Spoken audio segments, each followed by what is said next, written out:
Final Fantasy has fully been spoiled. We're going to go through all the white cards and talk about the ones that I personally think will see play in Commander and where they'll see play, how good they'll be, if they're trap cards, stuff like that. Let me know in the comments down below if you agree with me on any of the cards I talk about, or if I skip over any cards that you think I should have talked about. Cards that I'm not going to mention because I don't think they'll see much play, but you think they will, and they deserve to be talked about. Let me know in the comments section.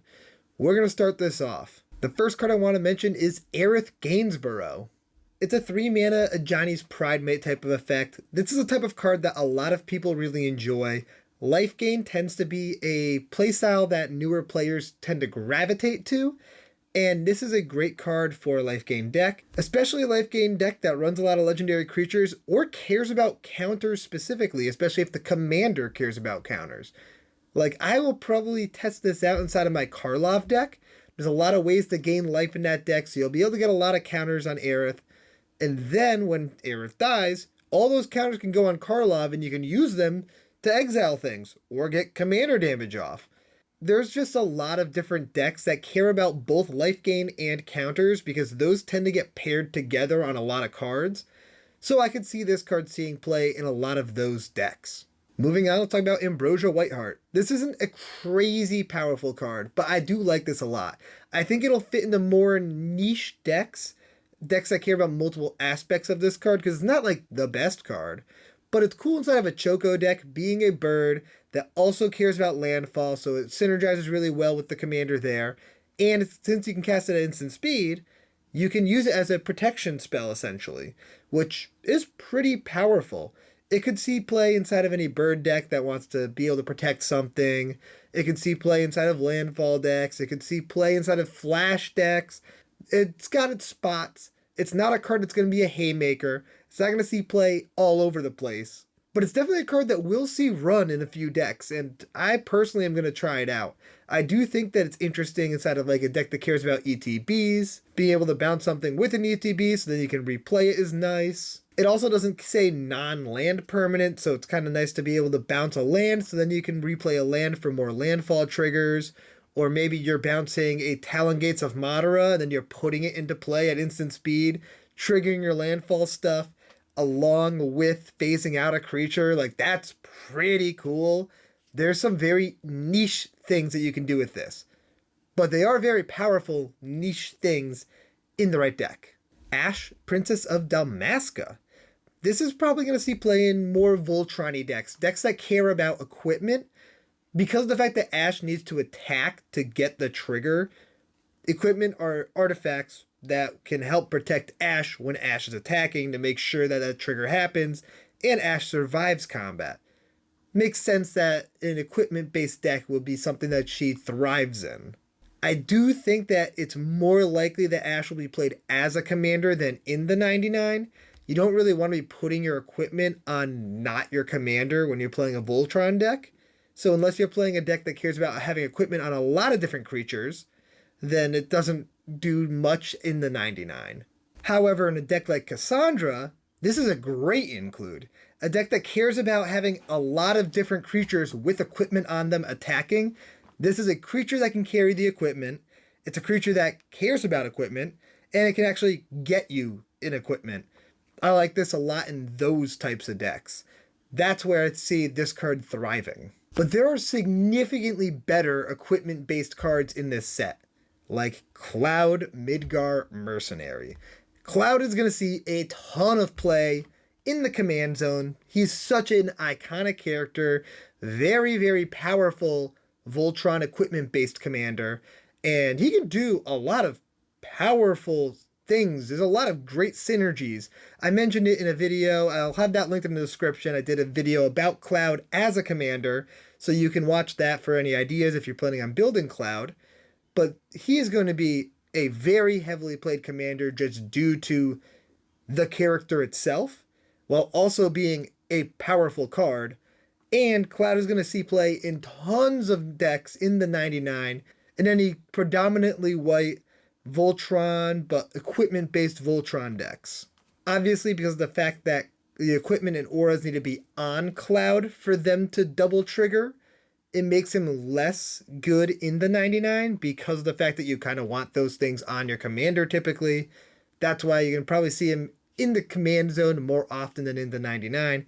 But being a 2-mana tutor that can also ramp you with cards like Sword of the Animist and stuff like that seems pretty good just to still throw certain equipment onto, especially if you have a higher mana cost commander. Like if you're running the other cloud, you probably want this in the deck to go and get some scary equipment, be able to profit off of your equipment that have triggers when you attack, and then move stuff to your other cloud once he's out of the command zone. Delivery Mughal. This is an interesting one because it's probably only going to see play in some very niche builds, decks that care about a specific artifact that is 2 mana or less. Me personally, I have a perfect deck for this. I have a Nazan Revered Blacksmith deck that is all about Spy Kit. This is a secondary way to get Spy Kit out of my deck and gets it out a little earlier than Nazan. But more importantly, you can also get it out of the graveyard, which is really nice. That extra utility of being able to get it back if it gets destroyed is awesome. I will probably test it out inside of that deck because it's also like a birthing pod deck that's got a lot of creature utility stuff. So this is a solid creature for me to birthing pod into if I need to get Spy Kit back from my graveyard. People love building decks around singular cards that are in the 99, and specific tutors for those cards are great to run inside of the deck, especially ones that can get the card from the graveyard as well.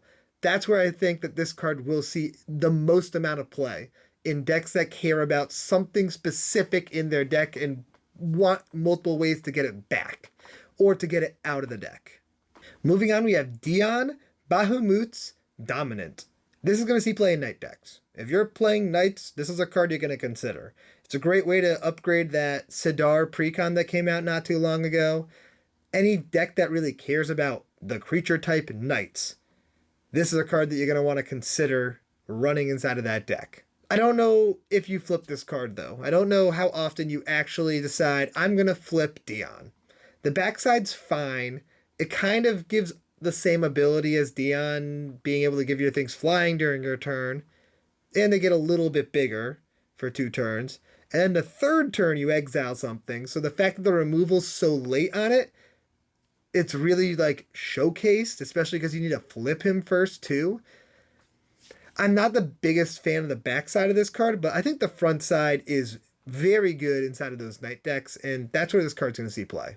From Father to Son is a pretty interesting card. This seems like a great card inside of any vehicle deck.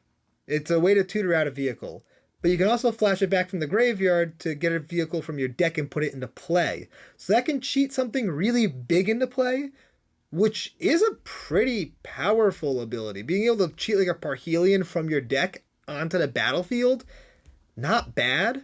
You obviously need to be very vehicle heavy. The 2 mana to search your library for a vehicle is solid inside of those decks. Being able to go get like a Smuggler's Copter if you need card selection, or go and grab a Lumbering World Wagon if you need some ramp, stuff like that. It gives you some extra utility inside of those decks, but you do definitely need to be in a vehicle deck. And if you are in a deck like that, like Depala for example, this seems like an auto-include. Great card for that deck. Grahatia. It is pretty heavily costed, but the ability is very strong because of the fact that it does not say non-token. A lot of cards that say draw a card when a creature dies say draw a card when a non-token creature you control dies. This will let you sacrifice tokens for cards. Amazing. The once per turn does kind of stink, but if you can sack things at instant speed, you're drawing a card every turn. That's so worth it. I like this card inside of sacrifice decks. Plus, it has the ability to draw you cards when artifacts die, so you can just sack a treasure during an opponent's turn to draw a card, sack a clue, draw a card. That's actually where I think it'll see more play, because there are far more cards that say draw a card when a creature dies than an artifact. And if you're in an artifact deck that pumps out tokens that you can then sacrifice, like those clues and treasures, this seems like an auto-include. Machinist Arsenal is a fantastic card for a Voltron deck that cares about equipment. We got a lot of those in this set. And this is just another great equipment to make your thing really, really big. Minwu White Mage. Similar to Aith, it gets counters when you gain life, but it puts counters on all your clerics. Cleric deck would like this. Most Clerics tend to have to do with life gain or life loss. So this would probably fit into a Cleric deck extremely well. I don't think you'd want it as the commander because there are a lot of fantastic Cleric cards in black. Typically you go white-black for Clerics, because then you also get the Cleric land, which is pretty cool. So I think you're in white-black when you play this card, and it's oftentimes going to either be a Cleric-based deck, of course, or just a life gain deck, because a lot of life gain decks just incidentally run Clerics because Clerics gain you life. And that would work out pretty similarly to Aith because there's a lot of cards that care about both life gain and counters. So if you have a life gain deck, I would definitely check to see what your Cleric count is, because if you've got a bunch of Clerics in that deck, might be worth running. Mughals Valor is a fantastic board wipe protection card for a token deck specifically. If you've got a super wide board and somebody tries to Wrath of God, you cast Mughals Valor, double your tokens, and boom, you're now going to win the game during your next turn. And your stuff is protected for the rest of the turn. Amazing. I think that this is going to see a ton of play inside of go wide decks. Like, I'll probably consider this for my Highlander deck because that deck just poops out tokens. I might also try it in my Soundwave deck. That deck also cares a lot about tokens and really folds to board wipes. Board wipes really hurt that deck. Ways to protect the board, amazing. And especially ones that give me more tokens that I can then use to trigger Soundwave. Restoration Magic is a pretty interesting card, but I actually think this card's a trap. There are so many better ways to be able to protect your board than Restoration Magic. It does give you some utility to cast it for cheaper to save one thing, but there are so many cards that do that, and there's a lot of cards that can protect everything for 2 mana. Like, a lot of them, like Heroic Intervention. I'm just not super high on Restoration Magic, personally, but I did want to mention it because it's a card that I do think will see play anyways. Side Quest to Catch a Fish is a card that I am just now realizing how much I like. It goes in your ramp package because it will ramp you eventually. Maybe not right away, but if it's good inside of your deck, then probably right away or very close to it. This is a card that turns into a land to turn your artifacts into +1/+1 counters on your creatures. It flips if you reveal an artifact or a creature, and then it makes you an artifact too. This seems really nice in a ton of decks. Like, I'm for sure going to test this out in my Sophia Dogged Detective deck. That deck is full of creatures, so being able to flip it on a creature, it creates an artifact. I can then sack that artifact to put +1/+1 counters on all my creatures. Like, that's what the deck is all about. But it's also on a land, so I don't have to worry as much about Sophia being in play. I like that. It's redundancy, which is good.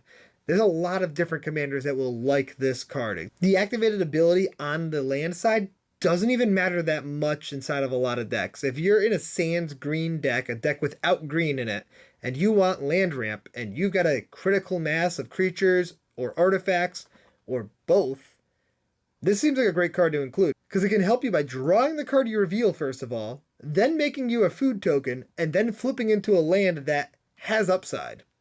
Love this. Absolutely love this card. Stilskin Mughal Merchant. This is a weird card, and it's going straight into my Chaos deck. Perfect there. I like the idea of being able to trade off like rinky-dink things for card draw. That's not a bad ability to have. And there are some cool things that you can do with this. Let's say you cast an Act of Treason on somebody else's commander. So you gain control of that commander until end of turn. You can swing with the commander, whatever you want, but before the turn ends, you can activate Stilskin to give the creature to anybody. Give the commander to somebody else at the table and say, hey, if I give you this guy's commander, will you not hit me with it? Nice little deal there. And because of the way Stilskin works, the Act of Treason effect will trigger to go back to the owner's control, but that'll fizzle because of the fact that Stilskin gave somebody permanent control of it. Really strong little interactions there. It's a cool political card, which I really like. Can be fun inside of group hug decks like Bumbleflower. I like this card. I really think this card's fun. Summon Knights of Round is an insanely powerful enchantment if you can get it into play. 8 mana is a lot of mana. If you're able to cheat this thing into play, this card's good. I want to try it in my Enixia deck. It cares a lot about token synergies too, which is perfect for this card. being able to cheat it into play. It stays a 3/3 because that happens to be what a Nixthia does, but now it's a zombie saga creature and still keeps the indestructible, but it also will just pump out 3 tokens a turn and then give everything indestructible. Like, this is sweet. This card can put in a ton of work, but it's very pricey, so you do need to find a way to get it into play without paying 8 mana. Ultima is an interesting board wipe. It's not my favorite because you can't start rebuilding because your turn gets ended. So you blow everything up and then your turn's over. You can't start your rebuild, whatever. That's tough. There are some niche situations where it's better because it stops certain effects from happening because you're ending the turn before they can actually happen. But that is super niche. And as a board wipe in your deck, you don't really want something that niche unless your commander specifically synergizes with it and wouldn't get blown up by Ultima, which it probably will. I do think that this card is extremely powerful, though, if you're in a deck that lets you cast it at instant speed. So if you have like a Teferi in play, 3 mana Teferi, you uptick, and then you can instant speed cast Ultima in someone's upkeep, destroying all creatures and artifacts, and then ending their turn before they even draw a card. That is where this card gets really good. Like, whew.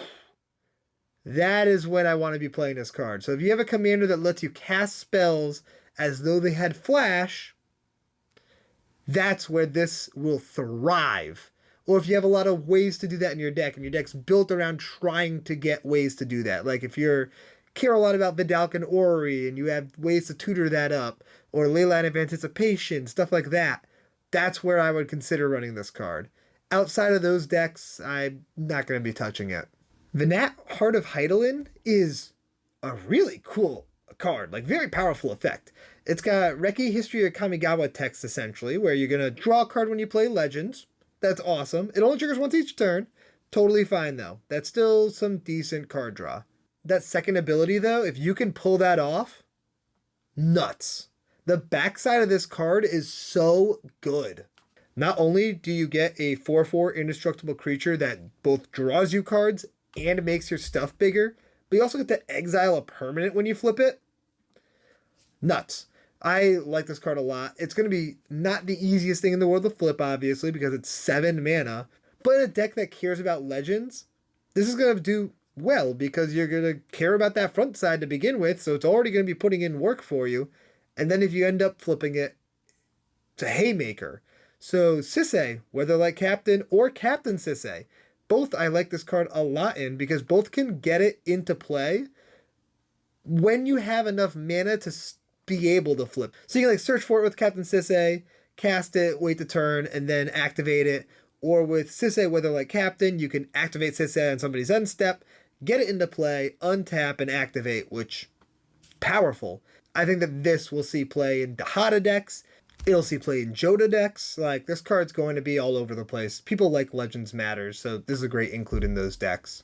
We talked about a lot of life gain cards already, and the Wind Crystal is going to see a lot of play as well inside of those life gain decks. Me, personally, I won't be testing this out much inside of my life gain decks because they tend to be multicolored, and so it doesn't care that much about the first ability as much as it could, and I don't really care about the amount of life I'm gaining. I care about the amount of triggers I have gaining me life. Most decks care more about the number of times they gain life than the amount of life they gain. But if you have a commander that cares about the actual amount of life gained, that's where this card becomes significantly more powerful. The kicker on this of being able to give your stuff flying and lifelink is also pretty good, but you need to be in like a go wide deck or have a lot of big creatures to be able to actually finish people off with that. And 6 mana is a lot of mana. It can gain you a ton of life though if you have a deck that goes wide or goes tall. This totally will see play, just not in any of my decks. I do think that there are decks where this will fit in very nicely though and be a win the game card. And the last card I want to mention is Zach Fair. Being a 1-drop means turn 1 you can play this guy. solid. He's a way to protect your commander in a Voltron deck because he does care about equipment, which is nice. So if you're able to get Zac Fair out early, get a card like Goldvein Axe or something where it's an equipment that can ramp you, throw it on Zac Fair, you get some damage in, being able to ramp yourself a little bit, and eventually get your commander into play, and then you want to protect your commander. You can then sack Zac Fair, move the pickaxe over to your commander, and that's pretty good. It also lets you just sack Zac Fair to specifically move the equipment. Like if you already have an equipment attached to Zac Fair that's expensive to equip, or you need to conserve your mana, you can just pay one essentially to equip that equipment to your commander. Plus, it moves whatever +1/+1 counters are on Zac Fair, including the one that he enters with. So if you have a way to get counters on Zac Fair early via an equipment or something, you can move that equipment along with all of those counters to your commander and make your commander lethal much faster. Those are all the main set white cards I wanted to mention. I'll be doing this for all the different colors, and then I'll probably be doing it for the commander decks too. Let me know in the comments what you think and what cards I should have mentioned but didn't mention, or if I changed your viewpoint on any of the cards that I did talk about. I'll see you next time. Peace out, everybody.